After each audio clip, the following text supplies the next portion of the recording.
আসসালামু আলাইকুম। তো আমার ফেসবুক আইডির সকল বন্ধুদেরকে এবং আত্মীয় স্বজনদেরকে আসসালামু আলাইকুম। আজকে আমি আসলে যারা অ্যাডভোকেটশিপ এমসিকিউ পরীক্ষা এবং লিখিত বা ভাইভা পরীক্ষা দিবেন তাদের বিষয় নিয়ে মূলত আমি কথা বলার জন্য আসছি। আমাদের হয়তো আপনাদের 2-3 মাস পর সম্ভবত আপনাদের এমসিকিউ পরীক্ষা হবে, যতটুকু শুনেছি হয়তো 2-3 মাসের ভিতরেও হয়ে যাবে। তো যারা এমসিকিউ পরীক্ষা দিবেন তাদের জন্য বলি, আপনারা যারা কোচিং করেন বা গাইড ফলো করতেছেন বা নিজেরা হ্যান্ড নোট করে পড়তেছেন, তো তারা করবেন কি যে আগে সবগুলা ধারা যেগুলা ইম্পর্ট্যান্ট বিভিন্ন বই বা গাইডে বা কোচিং সেন্টারে ওইগুলাতে আপনারা আগে যে ধারাগুলা দেয়, বিশেষ করে যে ধারাগুলা খুবই গুরুত্বপূর্ণ ধারা এবং বারবার এসেছে এরকম মনে হয়, বা আমাদের আদালতে যে ধারাগুলা খুব গুরুত্বপূর্ণ সহকারে আপনার প্রচলিত আছে, ওই ধারাগুলোর উপরে ভিত্তি করে আপনারা আগে নিজেরা একটা নোট করে নেবেন। তো নোট করে নিলে হয় কি, ওই ধারাগুলো আপনি যদি বারবার পড়েন তাহলে আপনার একটা আইডিয়া হয়ে যাবে, এবং এই ধারাগুলা যত বেশি পড়বেন তত বেশি মনে থাকবে। এখন আমাদের তো বয়স হয়ে গেছে, আমরা এখন এত ধারা যদি পড়ি আসলে আমাদের ধারাগুলো মনে থাকে না। তো আমি কি করতাম সেটা একটু বলি। আমার লেখা অনেক পচা, এই যে আমি এভাবে পড়তাম, এখন ওই খাতাটাই সামনে আসলো এই জন্য বলতেছি। আমি এত পড়া পড়ছি, মানে আমি তো মেহেদি স্যারের কাছে কোচিং করতাম। গ্রিনওয়ের স্যার, গ্রিনওয়ের আমাদের স্যারের কোচিং সেন্টার চাঁদপুরে আছে এখন বর্তমানে। তখন আমি ঢাকায় স্যারের কাছে গিয়ে কোচিং করতাম, তারপরে নিজেও নোট করতাম, বিভিন্ন গাইড ফলো করতাম, কোর্ট প্র্যাকটিস করতাম, চেম্বারে সিনিয়রদের কথা শুনতাম। এভাবে আসলে মূলত প্রতিনিয়তই আমি যতটুকু পারছি আমার ব্যবসার পাশাপাশি আমি পড়াশোনা করেছি, বাচ্চাদেরকে মানুষ করেছি। তো এই যে আমার খাতা একদম পচা। তো আমরা যখন পরীক্ষা দিতে গেছিলাম 24-এর পরীক্ষাতে, তখন দেখেন বৃষ্টির পানিতে আমার খাতা ভিজে কি অবস্থা হয়ে গেছিল। এত বৃষ্টি হয়েছিল আমাদের পরীক্ষার সময়। আমার খাতাটা দেখলে দেখবেন আমার হাতের লেখা অনেক পচা, হয়তো ভালো লাগবে না কারো, কিন্তু সে পাশ করার জন্য আমি মনে করি না এর থেকে বেশি দরকার আছে। আমার এই লেখা তখন অনেক স্পষ্টই ছিল। এটা আমি নোট করে দেখেন, এক একটা নোটের মধ্যে আমি কতবার দাগ দিয়েছি। এগুলো এই কারণে দিয়েছি যে আমি পড়তে পড়তে প্রতিটা লাইনে লাইনে আমি এভাবে পড়তাম। গেলে দেখবেন যে এক একটা কাগজের উপর আমি কি পরিমাণ মার্কিং করছি, কোনটা কত সালে আসছে, কোনটা কিভাবে আসছে, এভাবে। আর আমি যেহেতু মেহেদি স্যারের কাছে কোচিং করতাম, স্যারের লেকচারটাও আমার অনেক ভালো লাগতো, একদম মানে বাস্তবসম্মত মনে হতো। আবার আমি নিজেও পড়াশোনা করতাম নিজের মতো করে, আবার আমি নোট করতাম, এই যেভাবে পড়তাম। দেখেন ছিঁড়ে গেছে পাতা। কি পরিমাণ পড়াশোনা করে আমরা অ্যাডভোকেট হয়েছি তা একমাত্র আল্লাহ মাহবুদ জানে। আমাদের কাগজের অবস্থা দেখলে বুঝতে পারবেন। আমি কিন্তু আসলে অনেকে হয়তো বিরক্ত হবে না আমার লাইফটা দেখে, কিন্তু অনেকের উপকার হবে এতটুকু আমি শিওর। কারণ আমরা কিভাবে পাশ করে আসছি এটা অনেকেরও একটা জানার বিষয়, যে কি পড়েছে বা ওনারা কিভাবে লেখাপড়া করেছে, ওনাদের হাতের লেখা কেমন ছিল, আদৌ এরকম লেখা থাকলে পাশ করা সম্ভব কিনা, এরকম আর কি।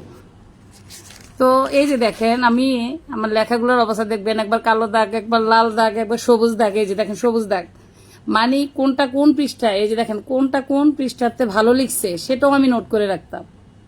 এবং এখানে স্টার চিহ্ন দেখেন, লাল স্টার, কালো স্টার, মানে এটা হলো এরকম যে যে যে রাইটার ভালো লিখছে তারটা ফলো করতাম।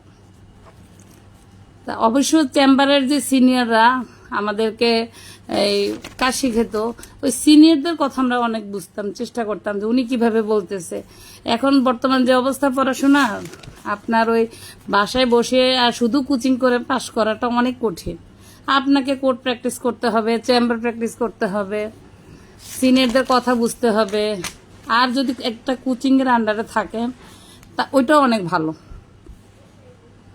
এবং এই যে আমরা কত আকারে দেখেন, এখন এটা অনেকে আমার মানে লাইভে মনে কষ্ট নিবেন না, এটা আসলে এমসিকিউ এবং রিটেনের ভাইবা যারা অ্যাডভোকেটশিপ পরীক্ষা দিবে তাদের জন্য আজকের আমার এই লাইভটা মূলত। যে আমি যেভাবে পাশ করে আসছি এটা শুনে যদি কারো উপকার হয়, সেও যদি এভাবে একটু পড়াশোনা করে, হয়তো অনেকের কোচিংয়ে যাওয়া সম্ভব না, আর্থিক সমস্যা থাকতেই পারে, তারা নিজেরাও মনের মতো করে পড়লেন। আর আমাদের মেহেদী স্যার, আমি যতটুকু জানি চাঁদপুরে আছে, স্যার অনেক আন্তরিক। উনিও টাকা পয়সার জন্য কখনো কেউ ওনার কাছ থেকে ফিরে গেছে আমি এরকম শুনি নাই। যাকে যতটুকু পারছে স্যার অনেক হেল্প করছে। আমিও স্যারের একজন ছাত্রী। তো এই হলো প্রত্যেকটা, আমার এখানে 7টা সাবজেক্ট। আমি এমন কোনো অপশন রাখি নাই যে আমার এখান থেকে এমসিকিউ ছুটতে পারবে না আমার নেই। আমি যেভাবে পড়াশোনা করেছি, শুধু যে খাতায় সবকিছু তা না, কিছু আছে আমাদের ব্রেনে, আমাদের স্যাররা কি বলছে, আমাদের কোর্টে কিভাবে বলছে, আদালতে কিভাবে মুভ করছে, ওগুলো আমরা ফলো করছি। হ্যাঁ, কিন্তু আপনি যদি নিজে একটা নির্দিষ্ট খাতার মধ্যে আপনার সব কিছু আপনি লিখে রাখেন এবং প্রত্যেকটা কথা আপনি যদি ইম্পর্টেন্ট প্রশ্নগুলো যদি আপনি এভাবে টুকে রাখেন, তাহলে হলো কি, আপনার যখন পরীক্ষার সময় ঘনায়া যাবে তখন দেখবেন যে লেখা, এই খাতার লেখাগুলো বারবার মনে পড়বে। অথবা যদি আপনি কোনো শিট ফলো করেন কোনো কোচিং সেন্টারে, ওই শিটটা যদি খুব মনোযোগ দিয়ে পড়েন, ওটার পাশে যদি কোনো অন্য কোনো রাইটারের কোনো সাজেশন আপনি ভালো মনে করেন, সেটা অবশ্যই টুকে রাখবেন। তারপরে আপনি নিজে নিজে পড়বেন। এই যে দেখেন আমার এক একটা লাইনে দেখেন কয়েকটা কালো দাগ, তার মানে কি আমি কয়েকবার এগুলাতে আসছি। আপনি একটা রাস্তায় যখন বারবার হাঁটবেন তখন ওই রাস্তাটা আপনার কাছে সহজ মনে হবে। আর আপনি যদি একটা রাস্তায় একবারে হাঁটেন তাহলে ওই রাস্তায় কি কি আছে অতটা আপনার মনে থাকবে না। মানে আমরা তো এখন বয়স হয়ে গেছি, আর সবাই যে একেবারে অল্প বয়সে এসে ওকালতি পড়তেছে তা তো আর না। কেউ আছে আবার আমাদের মতো এ বয়সে এসে পড়াশোনা করছে। তো এই মনে রাখাটার জন্য সহজ টেকনিকটা হলো আপনি একটা এরকম খাতা কিনে আপনার নিজের মনের মতো করে আপনি নিজে ইম্পর্টেন্ট প্রশ্নগুলো দিয়ে, ধারাগুলো দিয়ে আপনি আপনার খাতাটা সাজাবেন। তারপরে আপনি বারবার পড়বেন। আপনার এমনও হতে পারে, যেমন আমাদের গতবার এমসিকিউর 1 মাস মাথায়, আমাদের 28 দিনের মাথায় রিটেন পরীক্ষা হয়ে গেছে। এখন লিখিত পরীক্ষা যদি 28 দিন পরে হয় এবং এতগুলা মুসাবিদা আপনাকে লিখতে বলে, আপনার সুযোগ কোথায়? ওই সময় আপনাকে তৈরি হওয়ার জন্য তো আপনাকে ওই সুযোগ দিতেছে না। এজন্য আপনি যখন একটা পড়া পড়বেন, ওইটাকে আপনার যদি এইভাবে আকারে শীট আকারে সাজানো থাকে, তখন হবে কি, যখন ওনারা আপনাকে যদি বলে যে আপনি এই যে হুলিয়া এবং ক্রোক, এই হুলিয়া এবং ক্রোক থেকে যে কয়েকটা ধারা আছে, এখন যদি প্রত্যেকটা ধারা সম্পর্কে আপনার আইডিয়া থাকে, তাহলে আপনি অন্তত মূল কথাটা যদি লিখে দিয়ে আসতে পারেন, তাহলে আপনাকে নাম্বার দিবে। আর আপনি যদি টোটালি লিখতে না পারেন, তাহলে আপনি ওই যে একবার শুধু একটু দেখে গেলেন, এভাবে দেখলে তো আপনি মনে রাখতে পারবেন না এত অল্প সময়। এমসিকিউ তো 1 ঘন্টার মধ্যে, 1 ঘন্টার ভিতরে আপনাকে 100 মার্কের মধ্যে আপনাকে 50 মার্কের পাশ আনতে হবে। এটা তো অনেক কঠিন ব্যাপার। প্রশ্ন বুঝতে বুঝতে তো আপনার সময় শেষ হয়ে যাবে। এজন্য আপনি যখনই পড়বেন তখন এরকম নির্দিষ্ট একটা শিট হোক, একটা কোচিং এর শিট হোক বা আপনার নিজের এরকম খাতা হোক, ওই খাতাটা হলে আপনার জন্য সুবিধা হবে। আপনি দেখবেন পরীক্ষার সময় আপনার সব মনে আসতেছে একদম স্পষ্ট, কোন খাতায় কোন পৃষ্ঠে কোনটা লেখা আছে। অন্তত যেগুলো বেশি বেশি পড়বেন ওগুলো অবশ্যই মনে থাকবে। আমার খাতা দেখে কেউ কোনো উল্টাপাল্টা কথা বললেন না, কারণ আমি তখন আমার পাশ করার জন্য আমার যেইভাবে মন চাইছে, আমার কাগজটা বৃষ্টির পানিতে ভিজে গেছিল পরীক্ষার হলের ওইখানে, এত বৃষ্টি হয়েছে আমার কাগজের একদম অবস্থা খুব খারাপ। আর এই যে এগুলো যেমন অবশ্যই আপনারা যেমন এই কি বলে এটার, এই যে একটু সহজ ভাষায় বলে দে,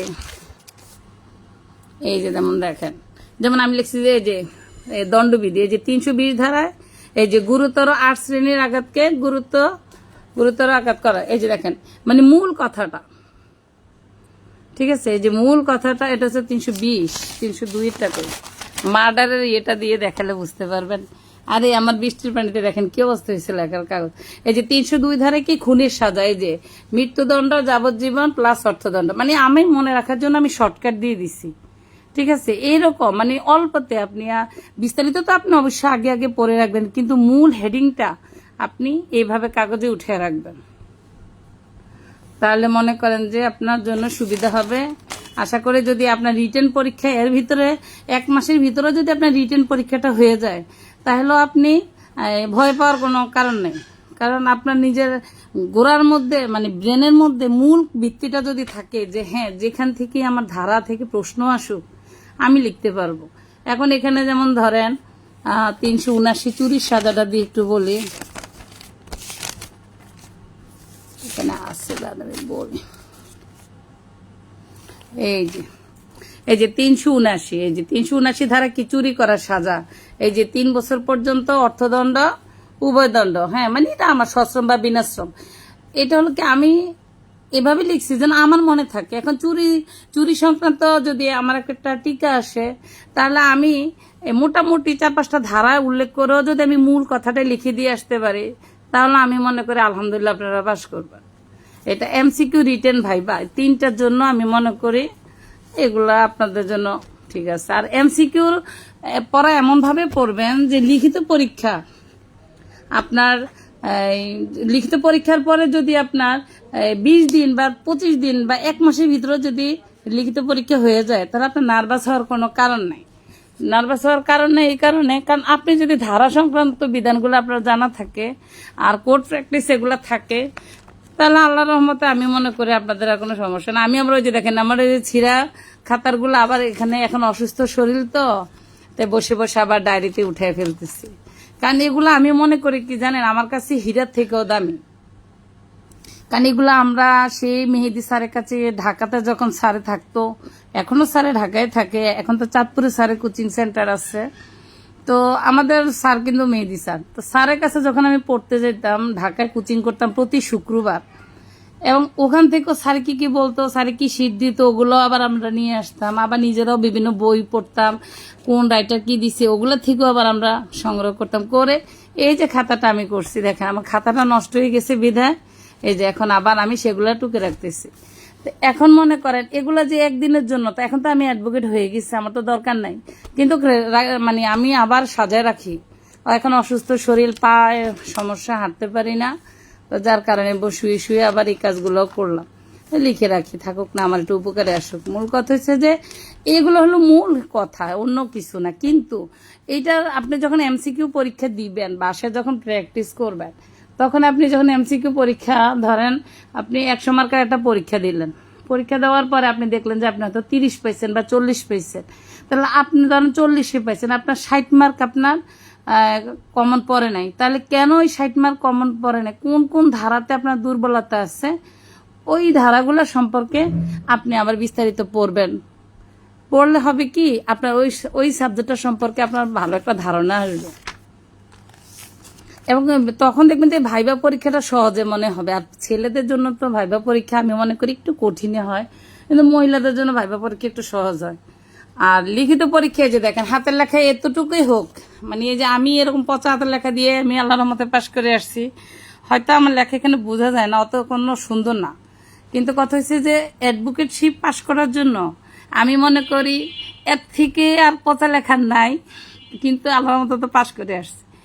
তো রিটেন পরীক্ষা নিয়ে হাতের লেখা স্পষ্ট হইলে আমি মনে করি নাম্বার পাওয়া যাবে। হাতের লেখা স্পষ্ট হইলে আর কোনো টেনশন নাই, 50 লেখা হইলেও এটা পাশ করে দিবে ওনারা।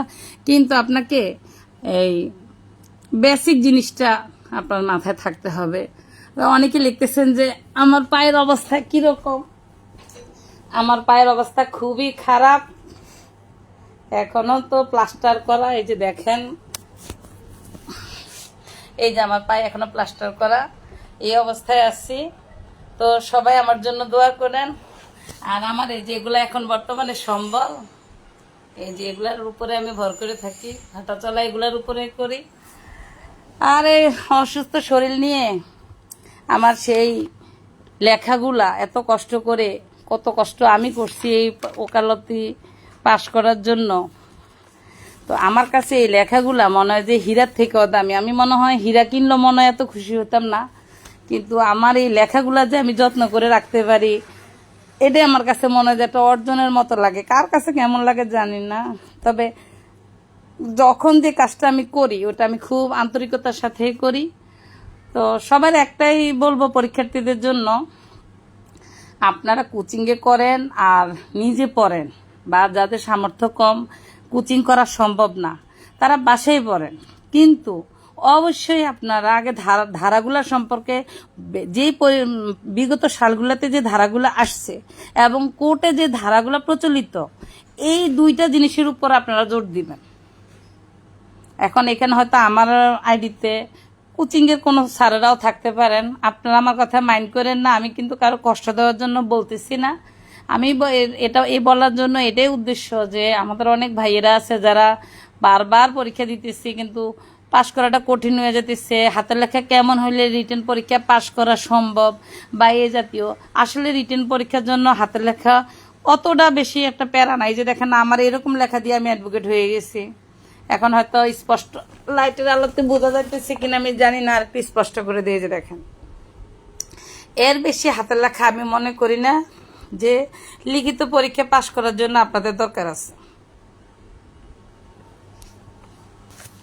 এই আর কি।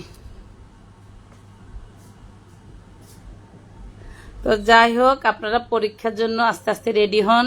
এতদিন যত হেলাফেলা করছেন বা সাংসারিক কাজে গুরুত্ব দিচ্ছেন তার ওগুলা বাদ দিয়ে আপনারা মনে করেন যে অন্তত এখন মনোযোগী হন। এই মনোযোগের কারণে আপনার কেরিয়ার দাঁড়িয়ে যাবে।